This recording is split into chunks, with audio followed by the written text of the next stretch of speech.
Let's find out some more information about Andrea using the critical questions. So the first question is the language acquisitional history. This is going to go right in your report at the front. Language acquisitional history. Let me tell you, let's hold on to that question. Let's move forward. Parents' highest educational level. Okay, mother and father both graduated from high school. Again, we may have these judgments about what that means, but you want to follow up and find that they graduated from high school in Bolivia. And that's a fine education in Bolivia. Both use books. Where do you think Andrea got the Cinderella? Because her mom reads her books, takes her to puppet shows. She just went to a puppet show of Cinderella. It's a family that's really invested in her education and her literacy development. History of speech and language problems, not as far as the parents know.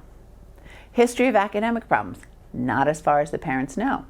Now, in both the father, his parents had less of an education, weren't formally schooled in the same way. The mom's parents had more formal schooling, but there wasn't that much education available in Bolivia, 50 years ago.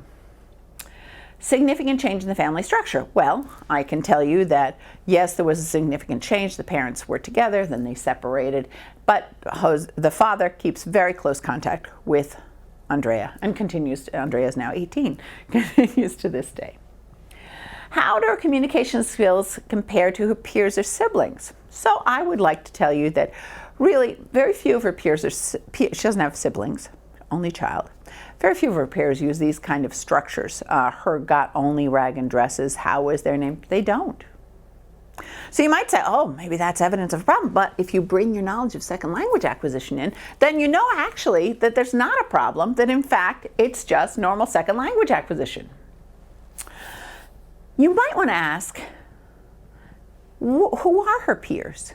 And then you'd find out that she spends most of her day from 8:30 to 2:30 or 3 in a daycare.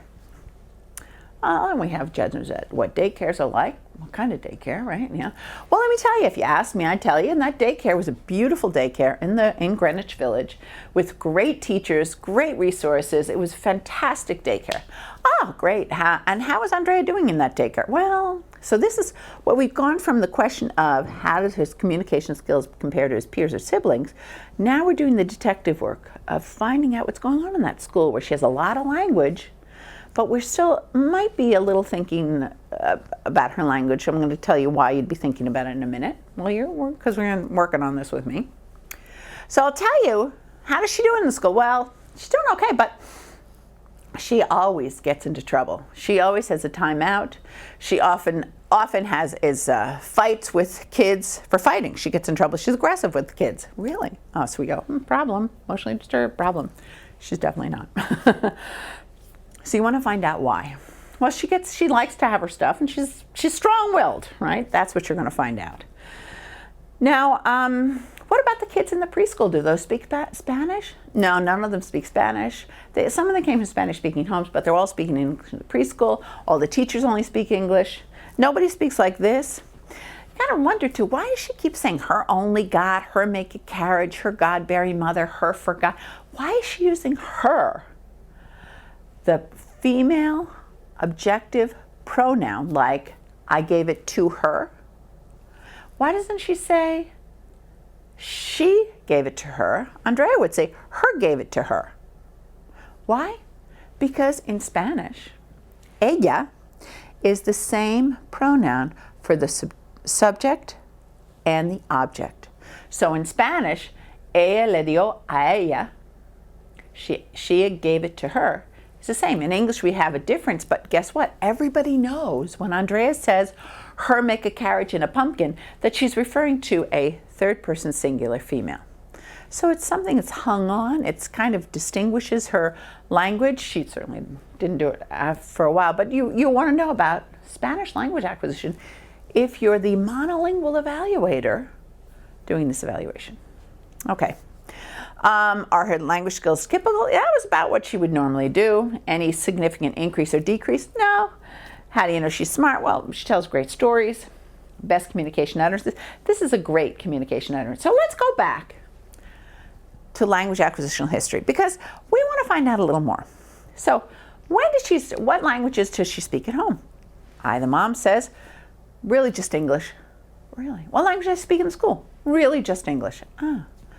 Do you speak any other language? Yeah, I speak Spanish and English. And if I were the mom, you would actually hear that I speak, if there's 5 levels of English, I'm sort of making it up, I know there's some levels of English like 5, that she'd be around 4, 3.5 to 4. So there's some grammatical errors, there's certainly a fairly strong accent, there's some not a rich vocabulary with the mom, but good enough English skills to communicate with whoever needs to communicate with her. Then I would say, well, when did she start school? Maybe that's it. Maybe she just started. No, she started when she was 2 years old. Now she's 4-month-old. And look at all these errors that you have. How was their names? Her make a carriage in a pumpkin. Her got only friends birds. She can't think of chipmunk. It's kind of a hard word. So 2 years and 4 months of being in a monolingual English preschool. Is this her language? Is that typical? If you're doing evaluations, you need to know that, right? Let's find out some more information. Maybe we can find out more from asking the parents. So now we're in the language acquisitional history question. And we're focusing on that with Andrea because this is the one that's going to give you the answer you need to make a distinction between disability or typically developing kid going through second language acquisition. Does she use Spanish at all? Because we found out not in the school and not at home. Well, she uses it with her dad sometimes. He usually speaks Spanish and she responds in English. Anybody else? Not really. Maybe her aunt a little bit, but not much. She doesn't see her very much at all. I gotta get more information.